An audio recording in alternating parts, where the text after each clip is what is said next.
HarperCollins presents The Jackfruit Chronicles by Shahnaz Ahsan, read by Rima Ahmed. This audiobook is accompanied by a download file which contains the recipes mentioned throughout the narrative, along with additional bonus content.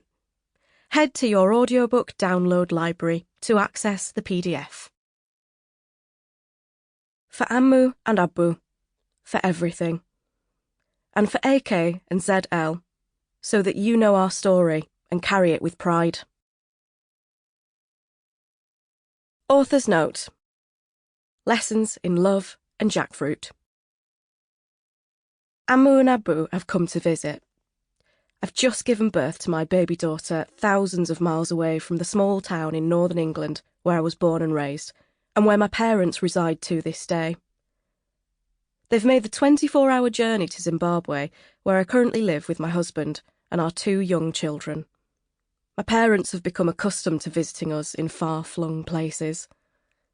Since getting married, Avi and I have spent the entirety of our 30s so far living in Eastern and Southern Africa. Our children have lived almost their whole lives on this continent, the third continent that has been called home in as many generations of my family. The tides of migration have taken our bloodline from Asia to Europe, and now, most recently, to Africa. My grandparents were all born in Bengal, my mother and I in Britain, and now the newest addition to our family will call Zimbabwe her birthplace. Ammu and Abu have come to spend time with their grandchildren, and to take care of Avi and me as we adjust to life with a small baby again. In the 3 weeks that they're here, my mother cooks food from my childhood, washes up, and gives advice on how I can cook my rice so that it's fluffier. I'm short of a cup of water, she says. I try her suggestion of adding one extra. She's right, and I marvel all over again at how often Ammu really does know best.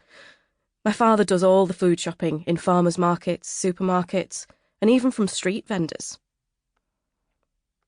In a way known only to my parents, who have a talent for doing this wherever they are in the world, they've discovered a food seller in the suburbs of Harare who deals in jackfruit, or katal as it's known in Bangla, pronounced katal, with a hard emphasis on the t sound.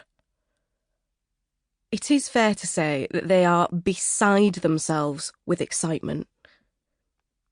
Jackfruit is the national fruit of Bangladesh. Having only gained independence in 1971, Bangladesh has an official, national everything, perhaps to help cement its identity as a very new country. The Royal Bengal tiger is, of course, the national animal. The national flower is the shapla, or water lily, which appears on many emblems. There is a national fish, ilish, hilsa, a national tree, alm, mango, a national bird, doyle, oriental magpie robin, and so on. But of all its national symbols, the jackfruit is the most unique and the most loved. Getting hold of jackfruit is a full-time hobby of most diaspora Bangladeshis. It's a fruit that grows only in tropical climates and is difficult to transport, so its scarcity adds to its appeal.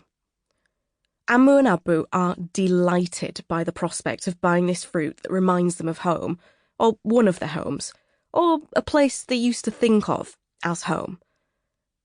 They meet the vendor at his permanent spot outside the Lucky Elephant Chinese restaurant and casino. Unconfirmed rumours of a bordello in the complex also abound, a detail I keep from my parents. The jackfruit is closely examined, tapped and sniffed. It passes the inspection. Abu learns that the jackfruit comes all the way from Zanzibar, a discovery that makes sense as the fruit is common to all coastal regions of the Indian Ocean. He takes the vendor's name and number and passes it on to my husband, ensuring that we now have a direct source to as much jackfruit as we could wish for. Ammu and Abu proudly return home with the gigantic fruit. Weighing anywhere between 5 and 30 kilograms, Sample complete. Ready to continue?